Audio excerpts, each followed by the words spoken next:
And we are live. Good evening, everyone. Welcome to tonight's Live with Yana stream. And tonight's our topic is how to turn your online following into buying customers. Thank you for finding some time this evening to join our live discussion. It's another beautiful evening here in Melbourne because summer is here and isolation's over. Yay! So please introduce yourselves in the comments. Let us know what you do and where you're joining us from. So please say hi. Let me know that who's here because otherwise I don't know. I don't know who's here. So make sure to introduce yourself.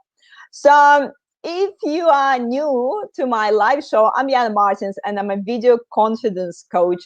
And I help my clients to overcome camera phobia so they can connect with their professional community online through power of the video. So tonight we are going to talk about how to turn your online following into buying customers. And Phoebe is going to share her easy tips to create consistent content to build online community of potential clients. So overall, today's discussion is about understanding what role social media can play for you in this changing world, and staying connected online with your clients is more important than ever. So, these days, if your business is not online, it kind of doesn't exist. So it's incredibly relevant topic today. So make sure, tag the people who need to listen to this, tag or share with your friends who need this information.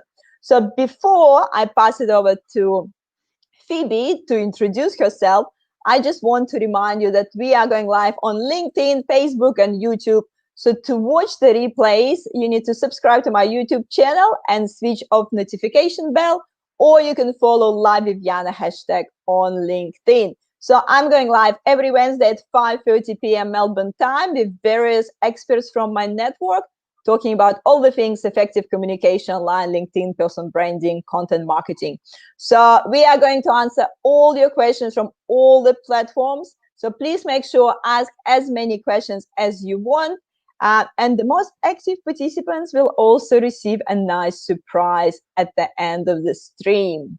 So again, make sure say hi, introduce yourself, give us a thumbs up. And even if you're watching replay, make sure to post your comments on under the post, and we'll get back to you as well. So I'm passing on to Phoebe to introduce herself.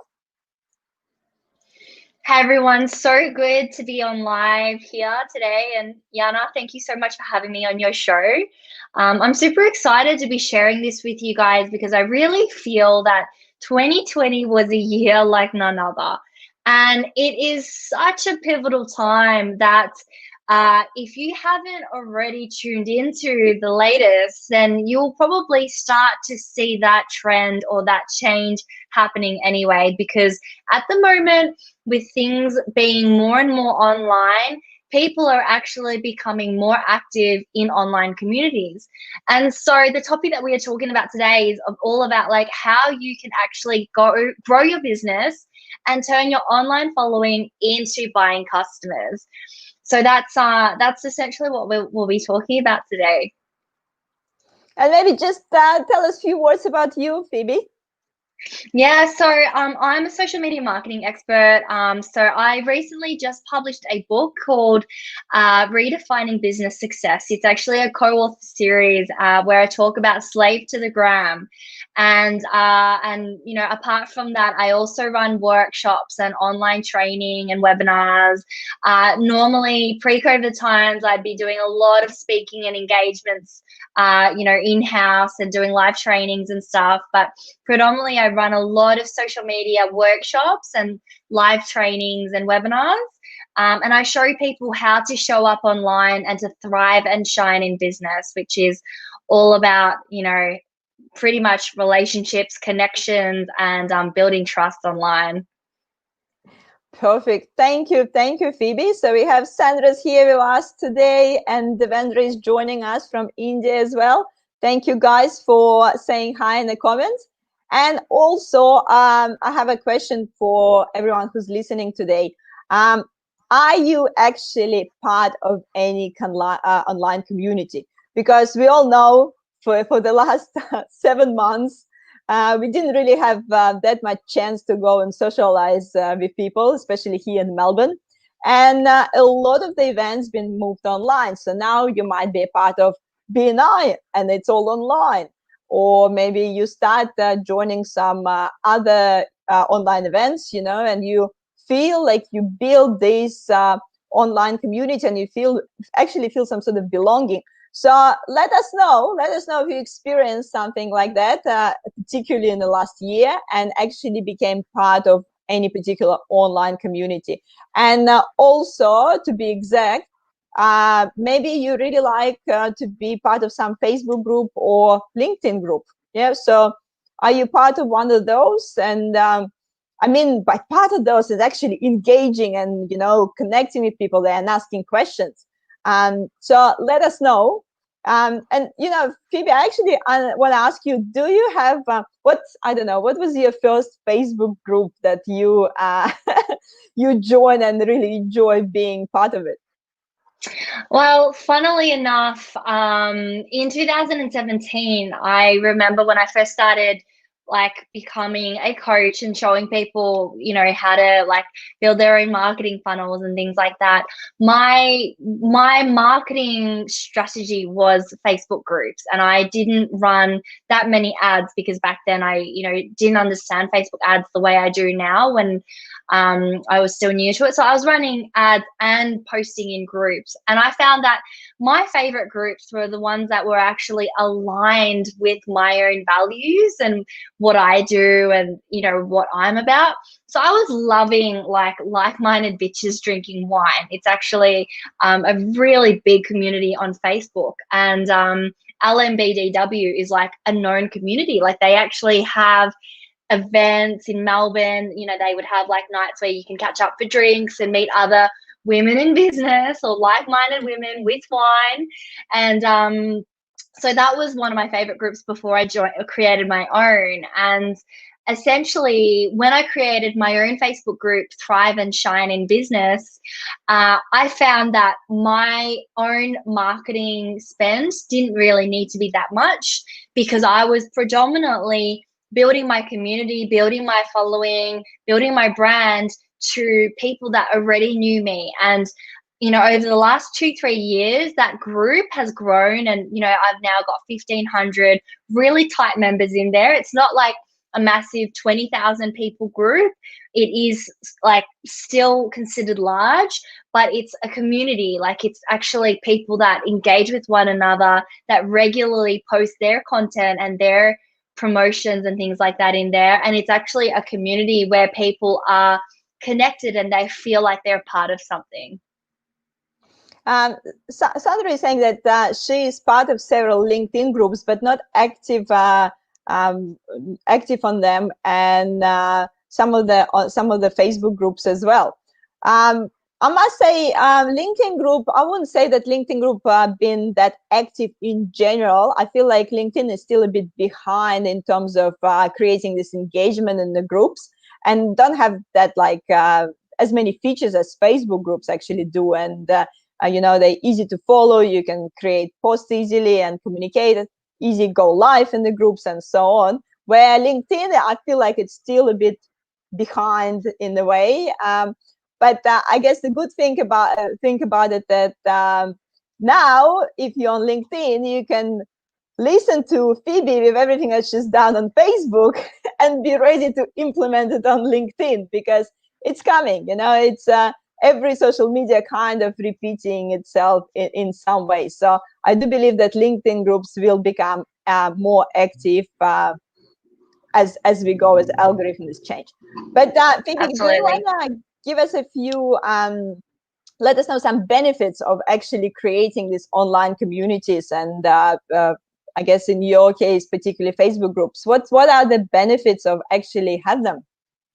Yeah, well, one of the main benefits is pretty much, what social media is all about. It's about being social. So if you participate in vibrant conversations online and you participate in LinkedIn groups or Facebook groups and you're active in an online community, you can actually start to build relationships with people and get involved, getting involved in conversations, being recommended in conversations, especially when people are asking for recommendations. And it's really worth your effort because it allows you to also share about your brand. You can be seen as an authority figure. And as you guys can see on this slide as well, it builds your brand for free. And you are seen as a leader. It really shows that you are a leader at what you do. And ultimately, people follow leaders, people follow people. So, if you're active and you're part of a conversation, you're more remembered and people will, engage with you when the time is right. So community is everything. It's like showing up at the events, live face to face. You want to be going to the events, you want to be showing up, and not be forgotten. And in the same way, online is the same. Like the more you show up, the more you are remembered, and the more you're remembered, the more likely you'll get business out of it, whether it's a referral or whether it's a direct customer. And essentially, we all know that trust built over time. So you can't just join some group and suddenly expect that members will start buying from you. It's about, like, as you said, like showing up, give some advice, share some links, share some advice, and you sometimes you don't even need to post in the group. All you need to do is just comment on other people's posts with actually valuable content, and over time people start recommending you because you see you actually are there to help and engage in conversation. Yeah, that's right. I bet you have a few more points here. Yeah. So that's definitely like what you said is so true. And also on Facebook as well, in groups, the more you actually participate, you can actually receive a badge next to your name. And it will say something like conversation starter. So, it's a fantastic way of, being seen as, like you guys saw on that slide, being seen as an authority figure. And yeah, online communities are also on the rise.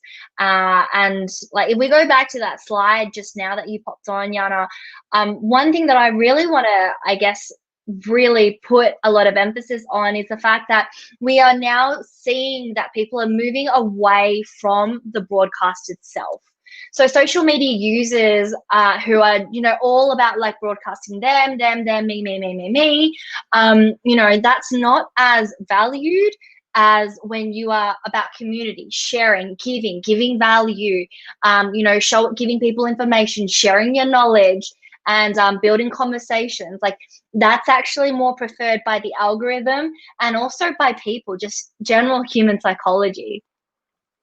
We can definitely experience on the Facebook with algorithm. I definitely can see on my feedback, like on the news feed, I usually get all notifications from the groups now. So I've actually hardly get notification from just pages at all, and even sometimes from my friends. But to be honest, majority of notification on the Facebook been mostly from the groups.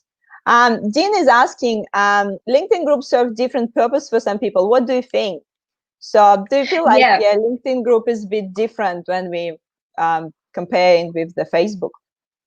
Yeah, well, look, LinkedIn groups do serve different purposes. I mean, like, I'm not sure if Dean's referring to in terms of like, different LinkedIn groups have different purposes, or it serves different purposes for different people depending on what they're looking for or their agenda. But as a whole, definitely, like on one regard, there are different LinkedIn groups for different topics, for different, professions. So you can join a LinkedIn group based on your profession. So as for me, as an example, I might be part of like a marketer's LinkedIn group where I'm in there learning about trends, seeing what people think about latest technology, latest apps or updates and things like that. Or it might be that I'm going in there because I want a recommendation, or I want to build relationships, or for some people, they want to find clients. They're literally in there to find clients. But whatever it is, whether it's a joint venture or a client, it's still about relationships. So the approach is still all about, engagement, giving value, being regular, being consistent, and building trust. And I guess what would be your top tip when, we're building this engagement, we're giving value, like, I don't know, I have like 16,000 followers on LinkedIn. I feel like I have a community joining me on Wednesday nights at 5:30. But how we actually convert? Yeah, because sometimes we can be quite active and get a lot of nice comments and recommendations and so on, but we're actually not converting.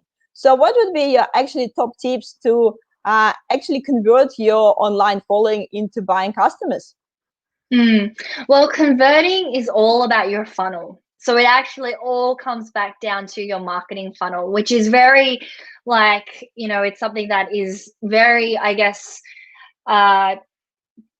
I would say traditional marketing. It's something that hasn't really changed much. I mean, the technique and the method and the funnel, the way it looks has changed.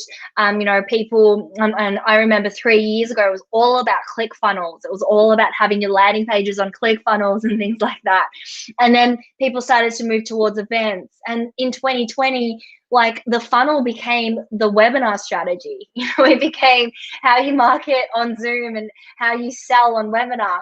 So it does really come down to your follow-up process after, but I really see that your online community is like the top of your funnel. So it is a traffic source to build, to drive traffic towards whatever your strategy is, whether it's a webinar, whether it's, an online event if you're still running them, or if you're starting to run them again next year.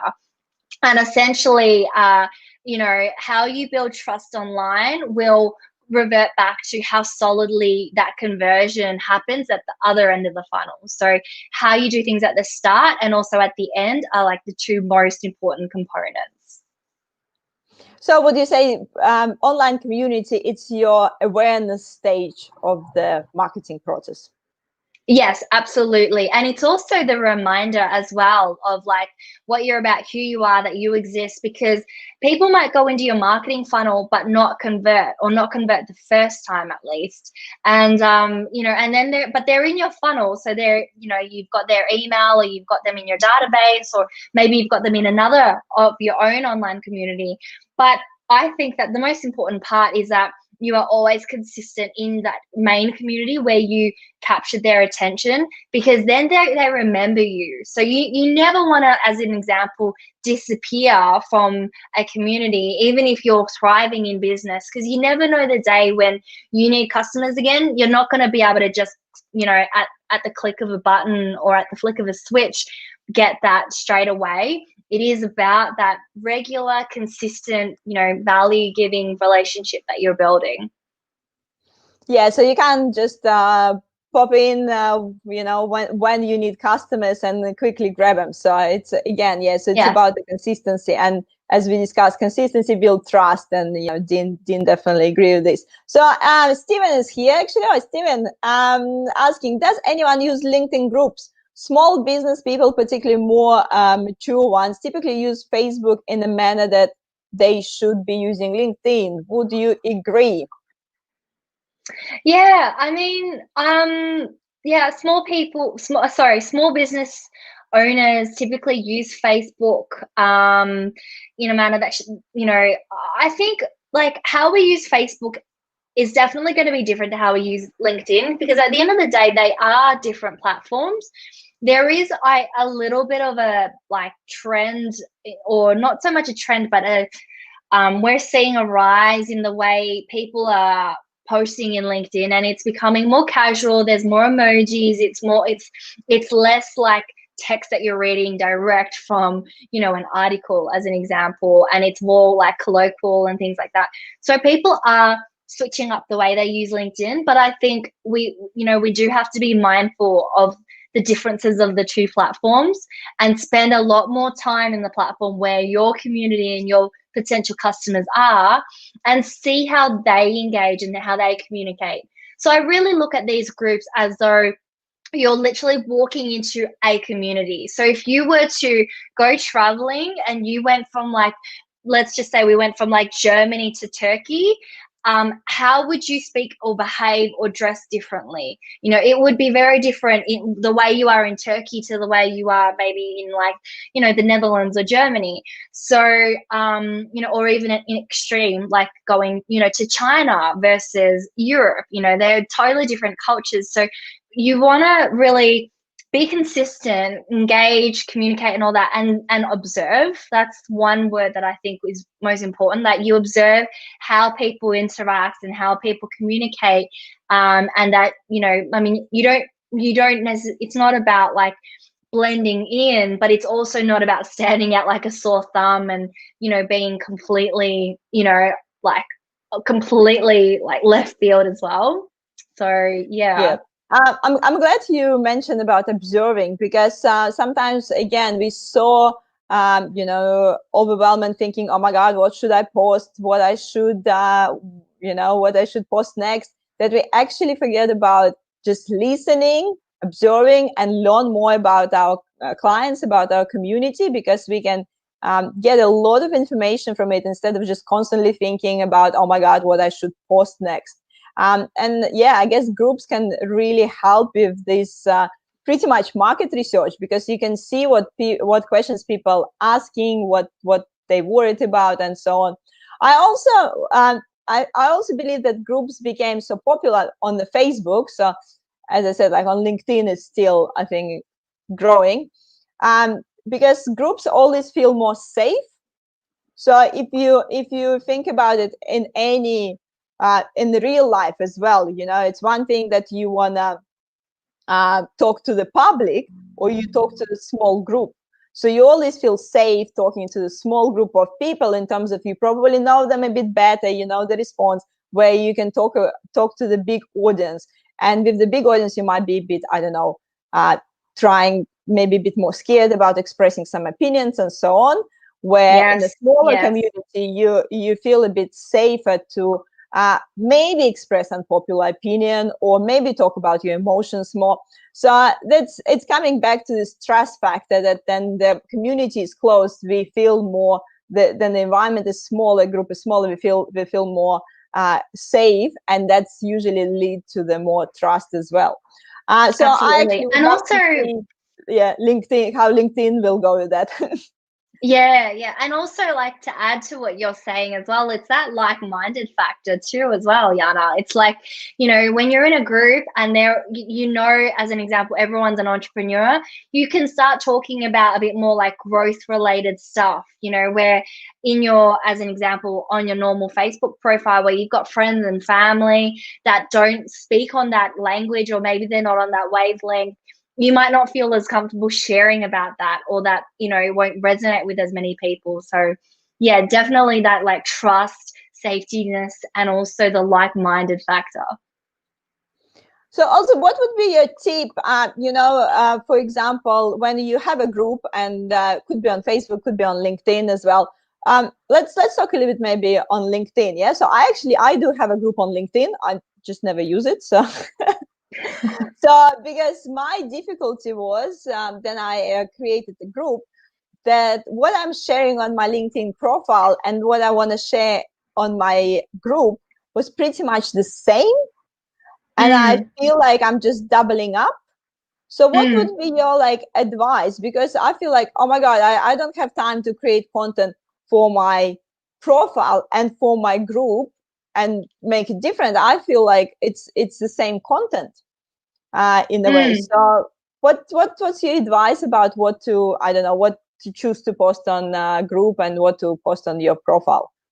Yeah, well, I think, you know, the most important thing is knowing what people need. So what are their needs and wants, and what are they looking for, and what's actually currently, you know, either trending, or what's currently relevant in this current moment in time. So the most important thing would be that word relevance. Keeping relevant allows you to, as an example, like right now, it's the end of the year, it's that time of year, like Christmas is coming up around the corner again. And, people are probably starting to, like they're starting to relax a little, and, they're like, they're thinking about different things. So if you went in there with a bang all of a sudden about, say, for example, 2021 and kicking off the new year and your new goals, when people are trying to wind down and relax, then, that might not be as relevant. So selecting the right time and really hitting people with what's relevant for now is really important. So there is a really careful, I guess, selection of, you could say, of, like what to post and when. So that would be one thing. And also, like, for some people, they might find that their posts don't get a lot of engagement. So some people might like post in, their groups, and they're not getting as much engagement from their groups. So it's really important as well to know what's the time of day, when are people most active, and, what's going to enable them to respond more. So putting something like a question in your post, or, a call to action, gives much more results and leads to much more engagement than just throwing something out there and just leaving it and, hoping that it just gets caught by the right person, because not everyone's going to engage unless they feel compelled. So we need to give them a compelling reason to engage with your post. We have a big comment from Steve here.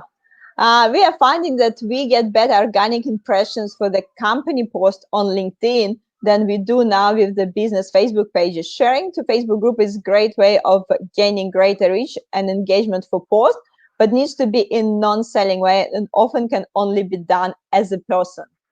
Yeah, because Yes. I don't think you can share. Yeah, so you can't share as your page. So you need to actually share as yourself. Yeah. If you share. Absolutely, because it is really all about connection,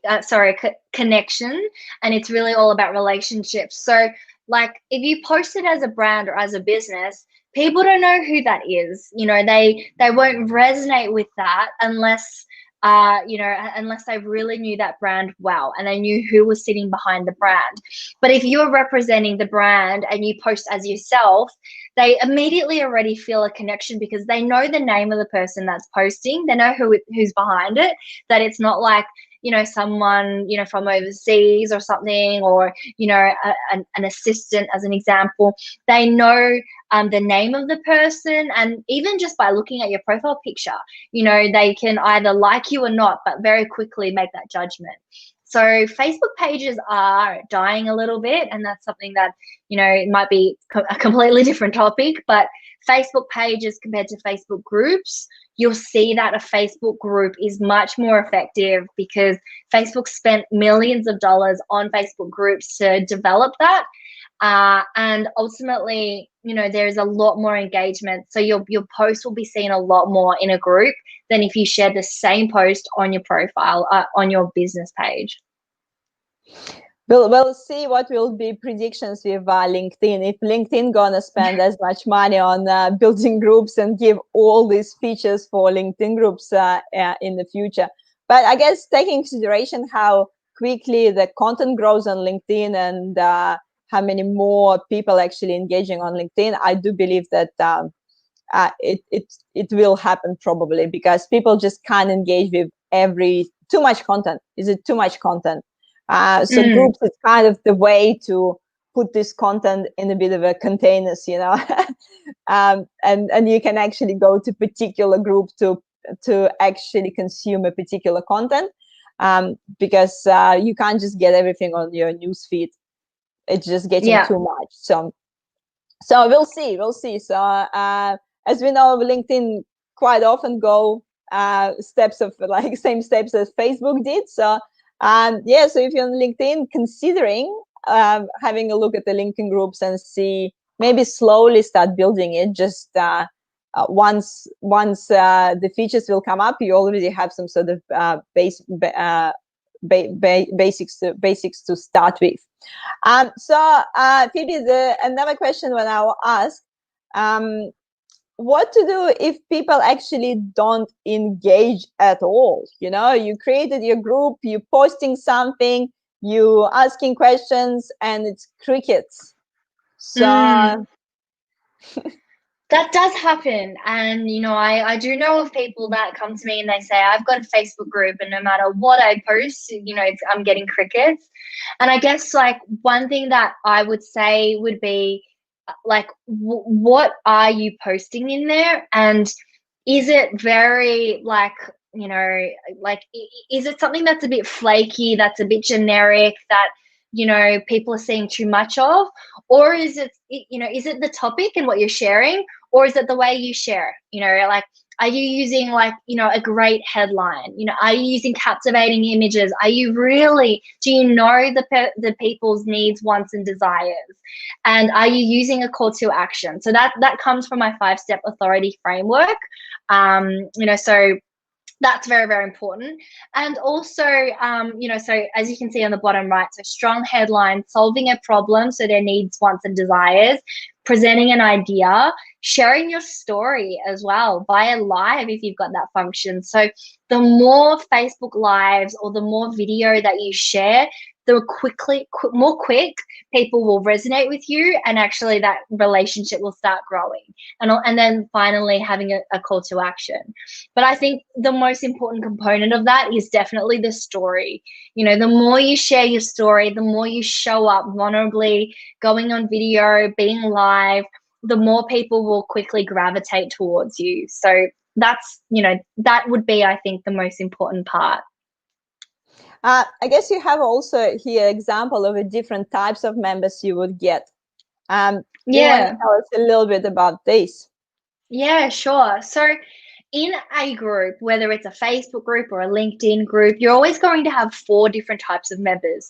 So the first type of member is what I call the passive members. So they're the people that are watching you. They're like passively watching. They're aware. They know that you are posting and they do see your posts, but they don't engage. They are probably more like social media shy, or just, they're more of that private person. So that's a passive member. Then you've got temporary members. So they're the people that, they may have been invited by a friend or invited by you and accepted to be polite, or they just, they've just joined your group and realized it's not the group for me, or they're maybe not really online that much. So those people are people that, I probably wouldn't spend too much time worrying about. You've got the cold members. These are the people that are in the group, but they just don't follow it. So they don't even see it in their news feed, right? So they're kind of like the temporary and the cold members. So the bottom half, the bottom part, you probably wouldn't spend that much time focusing on them. But if you look at the top half, you've got the passive and the hot members. Now, the hot members are the people that are consuming your content and they post regularly themselves. So these are the members to focus on. They're the ones that are most likely to buy. They know, like, and trust you, and they're people that are relevant in there as well, and they're showing their content as well as seeing yours. So your passive members and your hot members are the ones that you should be, really like turning the passive members into hot, maybe by encouraging them to introduce themselves or encouraging them to share or leaving call to action so that they respond, and turning them into hot members, and then the hot members turning them into buying customers. I'm glad you mentioned these passive members. I guess we do have them more on LinkedIn again. And a lot of people on LinkedIn are consuming information more than actually speaking up. Because Facebook, people more relaxed, people can comment whatever they think. On LinkedIn, I believe people are a bit more careful in terms of what they're sharing, what sort of comments they're leaving. So I do believe on LinkedIn, you do get more this passive type of members. And I can tell from my experience, so many times I, for example, met people at some event and they would say, oh, Yana, I've been following you for a while. How's this? How's that? And I'm looking at the person, I'm like, who are you? And because they never engage. They would never engage. They would never like comment. They would never send a message.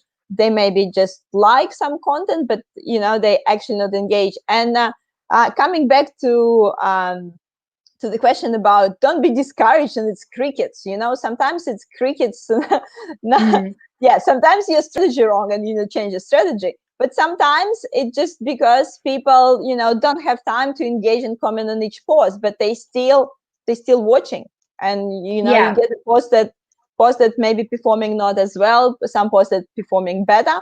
But yeah, definitely don't get discouraged, because there are people there that watching but just not engaging yet. Yes. um, so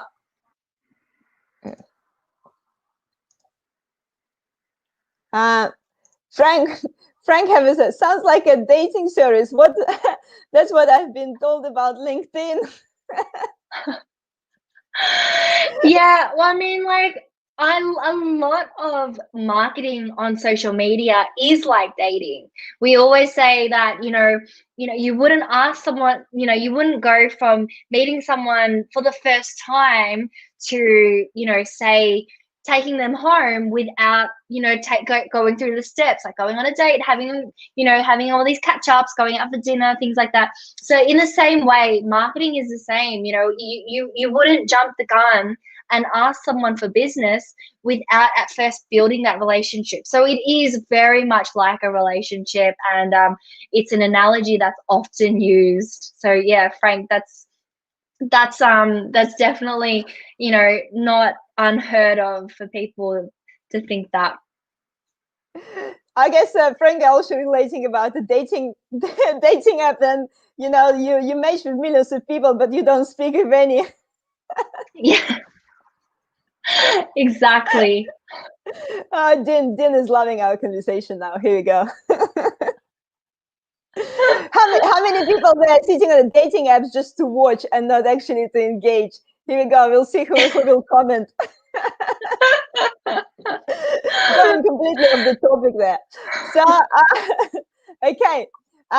Phoebe, so the other question for you, you did mention that you wrote this book, and I guess going back to this number game and having followers and so on, you did mention that at some stage in few years ago, something happened with your Instagram account and you actually lost all your followers.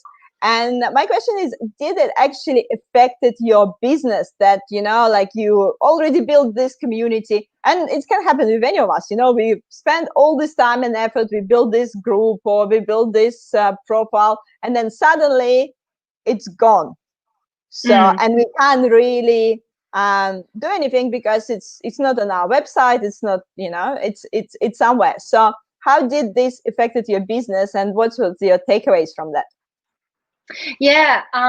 So in 2019, I lost my entire Instagram account. I remember I went home that day. I was actually on stage at the business marketplace talking about the dark side of social media.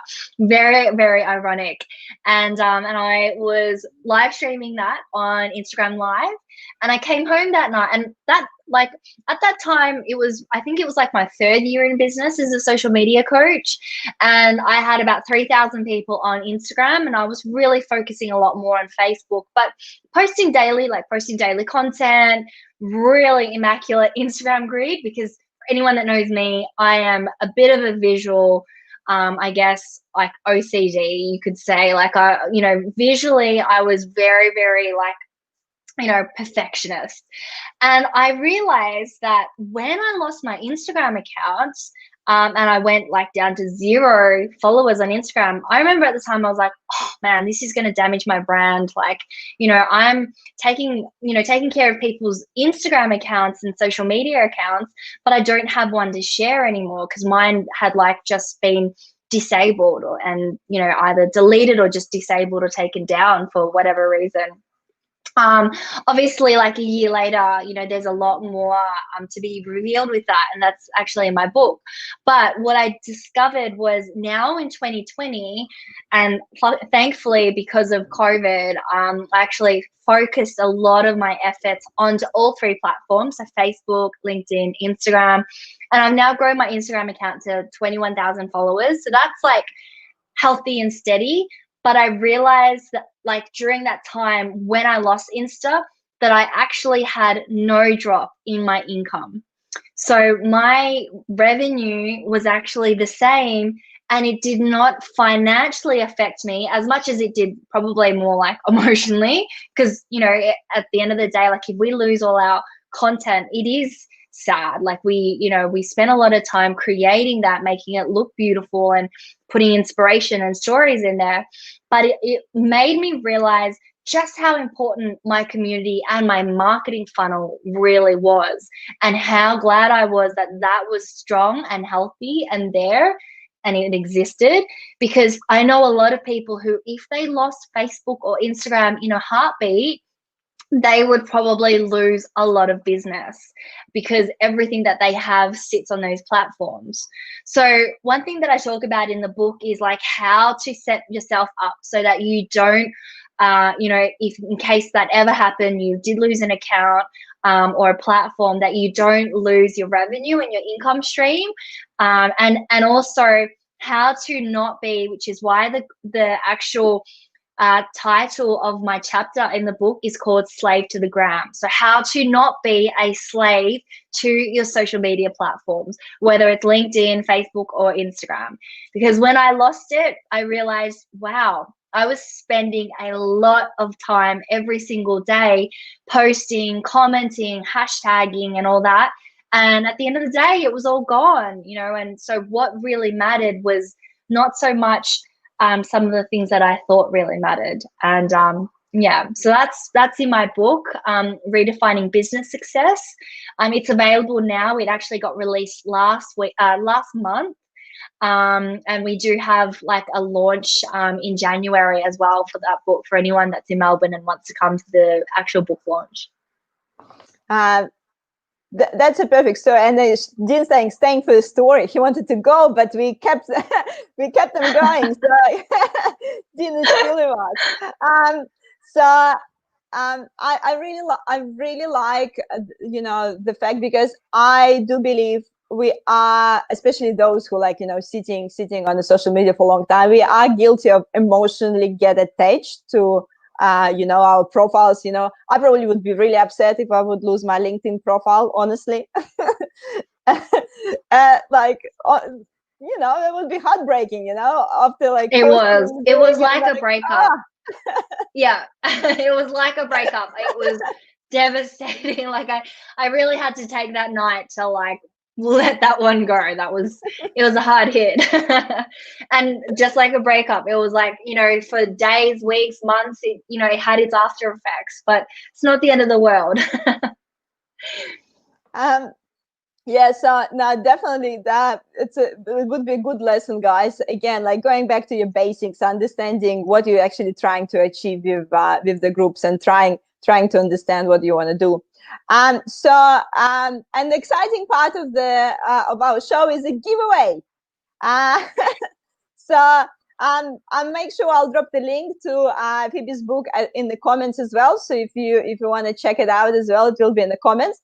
But the exciting part, we're about to finish our stream, but whoever stays with us for a whole hour have a chance now to win a giveaway from Phoebe, the social media audited. So what is included, Phoebe? Yeah, so the social media audit actually includes having a look at your LinkedIn profile. So like your LinkedIn bio, the image on your LinkedIn, also like the text that you use. Like we have such limited text that we have to grab people's attention. And, obviously like your feature photos, the feature videos, the links and all that, and the text. So this social media audit doesn't just cover your LinkedIn profile. It's also a social media health check. So it's a check to make sure that your marketing funnel is healthy, or if it doesn't exist, even better. That's probably even more of a reason why you need the social media audit. So we look at things like, your call to actions and the link in your bio on your Instagram, making sure that they're going to the relevant points, the relevant landing pages, and like your Facebook profile picture and the cover photo, and obviously again all the text and descriptions in the about me section that you have with limited text, and also such a short time to be able to grab someone's attention and grab their trust. I think it's very, very important that we have an optimal profile so that we are seen as the expert and that we stand out and thrive on social media. So Phoebe, do you know who will be the lucky winner today? Well, it's really tough because I'm actually looking at, who's been the most engaged out of everyone that's been like, and I'm like, there's two people that I'm looking at, but I think it's actually going to go to Dean because Dean's really, he stays for the story. Put an effort. He put an effort today. He wanted to go, but we made him stay. He stayed for the story. And I think, Dean, that's your giveaway today. So you're a lucky winner. Congratulations. Congrats. Yay. So we're waiting for some, smiley comment from you. And before we wrap up this stream, I just want to, guys, remind you that it's been almost the last stream this year. So I have one more next week with Emily. And we're going to talk with Emily how to captivate your audience with the storytelling. And Phoebe actually mentioned about how important the story for your social media channels. So next week, Wednesday, 5:30 with Emily, it will be all about storytelling. Emily is a public speaking coach, so we really concentrate on that topic. So that will be a last one for the year. And I will come back with my show probably at the end of January. I will announce it as we go, but most likely it will be, so the last week of January, then I'll be back. And of course, guys, if you want to start creating your live streams and get in front of the camera, you can always book a session with me face-to-face or online. So at the moment, I go back to face-to-face, and a lot of people get really excited about it. So I'm actually promoting face-to-face session at the moment. So when I actually can physically come to you and help you one-on-one to feel better in front of the camera. So Dean is saying, thank you. Sandra is saying congratulations to Dean. Thank you, Sandra, for staying with us as well. So Phoebe, the last words from you. Yeah, well, motivational, inspirational to wrap it up. Well, I actually have a quote, and Yana, if you could pull up that quote that I sent you, that would be awesome, because I think that at the end of the day, people do not buy goods and services, as Seth Godin words it so well. They buy relationships, stories, and magic. So keep thriving, keep shining online, and keep showing up. Make sure that you are being true, being vulnerable, being authentic, and share the magic. Treat it like you're going to a party or going to an actual event, and keep showing up. Keep being relevant, keep showing up, and do things like you would at a party. Go and dress to impress. Be charming, be eloquent, or whatever it is that represents you. And and at the end of the day, if you can continuously show up daily, you'll thrive and shine online and create magic. And create magic. Exactly. Perfect. On this perfect quote, let's wrap it up. Thank you so much again, guys, for joining us. Glad to see you again. I'm so glad you're still here with me. It doesn't matter. It's 9th of December, Christmas season. You're still here. Glad to see everyone on Wednesday night. And I hope to see you next Wednesday for the last show of the year. Thank you. See you guys.